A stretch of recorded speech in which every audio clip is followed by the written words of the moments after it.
রাধে রাধে।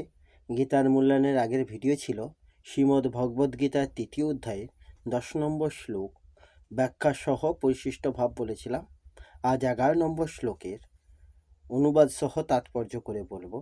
11 নম্বর শ্লোক সংস্কৃতে বলা হয়েছে, দেবান ভবয় তানেন তে দেবা ভাবয়ন্তুব পরস্পরং ভাবয়ন্তু শ্রেয় পরম বাপসথ। এর অনুবাদ হলো, তোমাদের যজ্ঞ অনুষ্ঠানে প্রীত হয়ে দেবতারা তোমাদেরও প্রীতি সাধন করবেন। এইভাবে পারস্পরিক প্রীতিবিধান করার মাধ্যমে তোমরা পরম মঙ্গল লাভ করবে। এর তাৎপর্য হলো, দেবতারা জড়জাগতিক বিষয়সমূহের জন্য শক্তিপ্রাপ্ত প্রশাসক। প্রতিটি জীবের জীবন ধারণের জন্য বায়ু, আলো, জল ও অন্যান্য প্রয়োজনীয় বিষয় সরবরাহের দায়িত্ব ন্যস্ত হয়েছে বিভিন্ন দেবদেবীর উপর, যারা পরমেশ্বর ভগবানের শ্রী অঙ্গের বিভিন্ন অংশে স্থিত অসংখ্য সহযোগী স্বরূপ।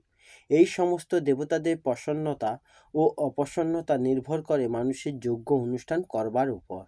ভিন্ন ভিন্ন যজ্ঞ ভিন্ন ভিন্ন দেবদেবীর তুষ্টি সাধনের জন্য অনুষ্ঠিত হয়, কিন্তু তা হলেও সমস্ত যজ্ঞেই পরম ভোক্তারূপে শ্রী বিষ্ণুর আরাধনা করা হয়ে থাকে। ভগবদ্গীতাতে বলা হয়েছে যে,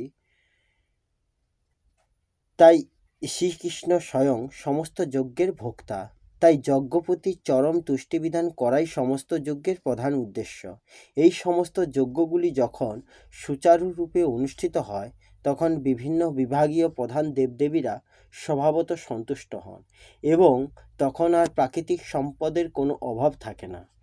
যজ্ঞ অনুষ্ঠান করলে নানান রকম পারপার্শ্বিক লাভ হয় এবং অন্তিমে তা জড়বন্ধন থেকে মুক্তি প্রদান করে থাকে। যজ্ঞ অনুষ্ঠানের ফলে সব রকমের কার্যকলাপ পরিশুদ্ধ হয়, সে সম্বন্ধে বেদে বলা হয়েছে। যজ্ঞ অনুষ্ঠান করার ফলে খাদ্য সামগ্রী শুদ্ধ হয় এবং তা আহার করার ফলে জীবের সত্তা শুদ্ধ হয়। সত্তা শুদ্ধ হবার ফলে স্মৃতি শুদ্ধ হয় এবং তখন সে মোক্ষ লাভের জন্য চিন্তা করতে পারে। আর এসব কিছু সামগ্রিকভাবে আমাদের কৃষ্ণ ভাবনাময় স্তরে উন্নীত করে, যা বর্তমান সমাজের জন্য একান্তভাবে প্রয়োজন। এই হলো শ্রীমদ্ ভগবদ্গীতার 3য় অধ্যায়ের 11 নম্বর শ্লোকের অনুবাদ সহ তাৎপর্য।